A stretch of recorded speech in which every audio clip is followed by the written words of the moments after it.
Olá pessoas, como vocês estão? É o seguinte, hoje eu vou falar novamente de Augusto dos Anjos. Por que novamente? Porque o ano passado, tem aqui um vídeo meu no canal, que eu falei sobre Augusto dos Anjos, mas aquele poema Psicologia de um Vencido. É porque, ano passado, esse poema Psicologia de um Vencido, ele fez parte da terceira etapa do PAS. Só que esse ano mudou completamente a lista da terceira etapa. Então, mas continua caindo, vai cair novamente Augusto dos Anjos. Só que dessa vez o poema vai ser O Morcego. Então, para não ir direto para a análise do poema, eu vou falar um pouquinho rapidinho, a biografia do Augusto. Só que eu já falei ela bem detalhada no outro vídeo. Então agora eu vou falar de forma bem sucinta, bem rápida. Sim, Augusto dos Anjos nasceu em 1884 e faleceu em 1914. Quando foi em 1912, ele publicou o seu primeiro e único livro, por título Eu. Só que depois, quando ele faleceu, o irmão dele pegou outros poemas e deu um jeito de inserir nesse livro, e ele passou a se chamar Eu e Outras Poesias. Tá, vamos lá. Augusto dos Anjos, ele era paraibano, e muitos poetas, muitos estudiosos dizem que, e realmente ele não pode ser inserido apenas em uma das correntes literárias, ele não pode estar inserido apenas em uma escola literária, porque há uma diversidade nos poemas dele. Por exemplo, apesar dele ser colocado como pré-modernista e estar no período do pré-modernismo e lançou a obra em 1912, que foi em pleno pré-modernismo, ele pode ser considerado naturalista também. Por quê? Por conta do uso da temática do cientificismo, muitos termos técnicos, e isso torna até os poemas dele mais difíceis de ser compreendidos por causa desses termos técnicos da ciência. E ele também pode ser considerado parnasianista? Sim, por fazer uso do soneto, das rimas todas metrificadinhas, ou o poema todo metrificado, né? E o soneto, que é o poema que tem 2 quartetos e 2 tercetos. Ele também pode ser considerado simbolista?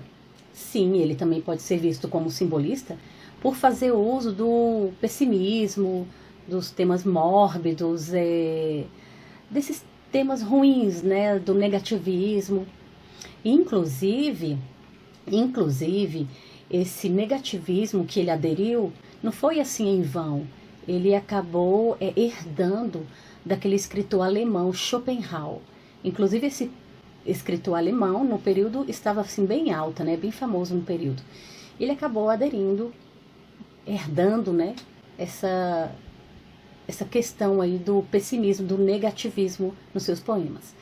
Só que foi por causa apenas do Schopenhauer? Não. Na verdade, há uma carga aí muito forte do que ele já passou na vida. Tem uma ligação também com o contexto histórico conturbado do período, né? Por exemplo, a família dele eram donos, né, de uma propriedade rural, mas que, de repente, eles foram passando dificuldade por conta da decadência do sistema latifundiário. Então, o que aconteceu? A família foi perdendo tudo e passou dificuldades, tal. A família tinha um engenho. Para piorar a situação, quando ele era, assim, novinho, adolescente, ele acabou engravidando uma moça que trabalhava inclusive lá no engenho dos pais dele. Mas o que aconteceu? A moça estava grávida e a mãe do Augusto dos Anjos, era uma pessoa ruim, má, tirana. O que ela fez? Ela contratou alguém para dar uma surra nessa moça que estava grávida do Augusto, que se chamava Amélia.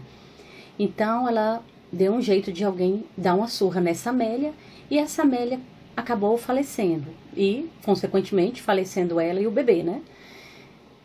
Diante disso, o Augusto, com certeza, ficou, né, meio que revoltado também. Ele acabou até fazendo um poema que fazia alusão a esse ocorrido, ao filho que ele perdeu. Depois disso, passou-se um tempo, ele se casou mesmo com outra pessoa e foi morar no Rio de Janeiro.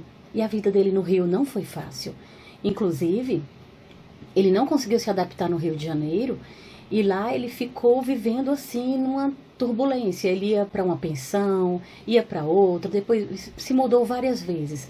Passou muita dificuldade financeira mesmo, dificuldade mesmo com a mulher e tudo. E perambulou pelo Rio e passou o resto da vida e não voltou mais para sua cidade. Todos esses acontecimentos, essas dificuldades, tudo isso vai para onde, gente? Nos poemas dele. Não foi simplesmente porque ele aderiu ao estilo de Schopenhauer. Tudo influenciou. Ele via a vida com um pessimismo profundo. A forma como ele escrevia, ele usava assim muito de forma exagerada o expressionismo. Por isso que ele cabe melhor na escola literária do pré-modernismo, por usar bastante o expressionismo. Vamos então agora ler o poema na íntegra. Meia-noite, ao meu quarto me recolho, meu Deus, e este morcego? E agora vede, na bruta ardência orgânica da sede, morde-me a goela ígneo e escaldante molho. Vou mandar levantar outra parede, digo, ergo-me a tremer. Fecho o ferrolho e olho o teto, e vejo-o ainda, igual a um olho, circularmente sobre a minha rede. Pego de um pau, esforços faço, chego a tocá-lo, minha alma se concentra. Que ventre produziu tão feio parto? A consciência humana é este morcego. Por mais que a gente faça, à noite ele entra imperceptivelmente em nosso quarto. Tá aí o soneto. Então nós vamos estar analisando por estrofe. Estrofes, vamos lá. Meia-noite, ao meu quarto me recolho. Meu Deus, e este morcego? Ou seja, o que está acontecendo aqui? Na primeira estrofe, nós podemos interpretar o quê? Ele tem um encontro com o morcego. Ele vai para o seu quarto, que é o lugar de descanso, bem na hora que ele vai descansar, e ele vê esse morcego e se sente inquieto com isso. O que podemos tirar e interpretar disso?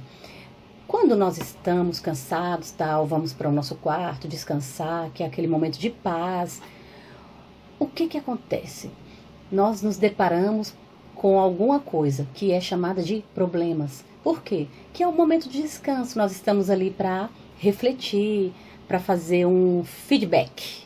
Então, muitas vezes, quando vamos dormir, colocar a cabeça no travesseiro, não é normal a pessoa fazer um feedback do que aconteceu naquele dia, ou naqueles dias, naquela semana. Quando ele vê o morcego, nós podemos tirar isso aí como os problemas. No momento que ele vai descansar, ele vê ali os problemas naquele momento em que ele está fazendo uma análise na consciência. Então vamos lá na segunda estrofe.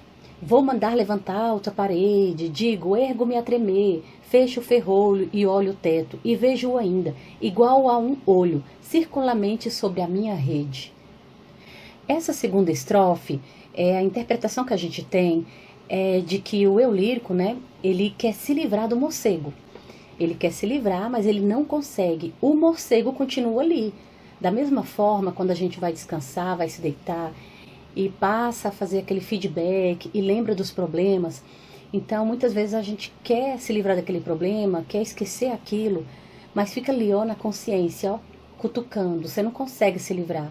A pessoa quer dormir, quer descansar, mas tem aquele probleminha ali, aquele morceguinho que está perturbando a consciência e ele não consegue esquecer aquilo, não consegue se resolver para poder descansar em paz. A terceira estrofe é assim. Pego de um pau, esforços faço, chego a tocá-lo, minha alma se concentra. Que ventre produziu tão feio parto? Ou seja, ele entra em confronto com o morcego. Ele chega a tocar o morcego, ele entra realmente em confronto. É a mesma coisa de quando estamos em nosso quarto, tentamos dormir, mas os problemas estão ali nos atacando e a gente tentando, de alguma forma, vencer esses problemas. Estamos, como se diz, de alguma forma querendo se livrar, mas quanto mais a gente insiste em querer se livrar, parece que o problema cria outra proporção, fica gigantesco. E não conseguimos nos livrar porque a nossa consciência está pesando, principalmente quando esse problema foi algo errado do qual nós mesmos criamos. E nós queremos nos livrar daquele problema, mas nós não conseguimos porque a consciência está ali, ó, pesando e nos acusando. Tem gente que pode dizer assim, mas quem não tem consciência? Não serve, né, gente? Isso aqui é para quem ainda tem consciência. Na quarta estrofe, eu vou ler. A consciência humana é este morcego. Por mais que a gente faça à noite, ele entra imperceptivelmente em nosso quarto. Ele acaba revelando aqui quem é esse morcego. É uma metáfora. Ele faz uso de uma metáfora. Na verdade, esse morcego é a consciência humana. Então, coube certinho a nossa interpretação. Porque se a pessoa está com a consciência pesada por alguma coisa que tenha feito de errado, por mais que a pessoa tente esquecer aquele problema, não adianta, ele vai ficar ali na consciência cutucando. A pessoa pode tentar dormir, ela não vai conseguir, a pessoa vai tentar de uma forma ou de outra, pode até passar o dia tranquilo, esparecendo com os amigos, mas na hora que vai se deitar, não adianta. Uma hora o morcego chega. Aqui diz, imperceptivelmente em nosso quarto. Então, se você está com problema, a consciência pode pesar, pode aparecer, o morcego aparecerá no seu quarto, na hora que você for colocar a cabeça no travesseiro para dormir. Vamos à parte estrutural do poema. É um soneto, ou seja, 14 versos, 2 quartetos e 2 tercetos. E a metáfora, ele faz uso da metáfora. A metáfora aí, na verdade, o morcego é a consciência humana. E vamos lá, as 2 primeiras estrofes, para quem lembra, não dá para explicar rima nem metrificação aqui agora não, mas eu vou só falar por alto. Os 2 quartetos, eles seguem esse esquema de rima AB, BA e BA, AB.